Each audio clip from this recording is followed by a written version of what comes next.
ಇನ್ನು ಗುಡ್ಡ ಕುಸಿತ ಪ್ರಕರಣಕ್ಕೆ ಸಂಬಂಧಪಟ್ಟಂಗೆ ಇನ್ನಷ್ಟು ವಿವರಗಳನ್ನು ನಾವು ಕೊಡ್ತಾ ಇದ್ದೀವಿ. ಈ ರೀತಿ ಗುಡ್ಡಗಳೇ ಹೊತ್ಕೊಂಡ್ಬಿದ್ರೆ ಇನ್ನು ಕರೆಂಟ್ ಕಂಬಗಳ ಗತಿ ಏನು?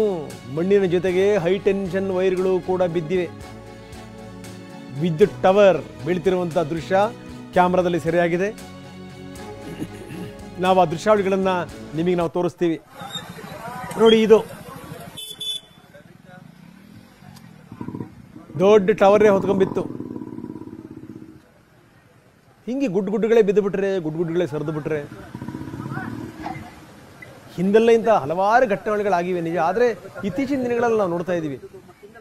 ಒಂದು 15-20 ವರ್ಷದ ಹಿಂದೆ ನಾವು ಇಷ್ಟು ದೊಡ್ಡ ದೊಡ್ಡ ಕಥೆಗಳನ್ನು ಕೇಳ್ತಿರ್ಲಿಲ್ಲ.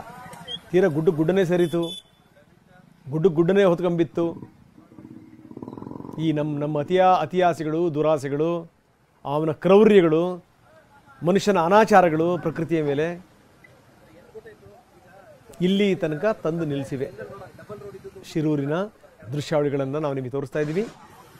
ವಿದ್ಯುತ್ ಟವರ್ ಕೂಡ ನೆಲಕ್ಕೆ ಬಿದ್ದಿದೆ. ಆ ಬೀಳ್ತಿರುವಂಥ ದೃಶ್ಯಾವಳಿಗಳು ಕೂಡ CC ಕ್ಯಾಮರಾದಲ್ಲಿ ಪತ್ತೆಯಾಗಿರೋದು. ನೋಡಿ ಯಾವ ಪರಿ ಬೀಳ್ತಾ ಇದೆ ಅಂತ.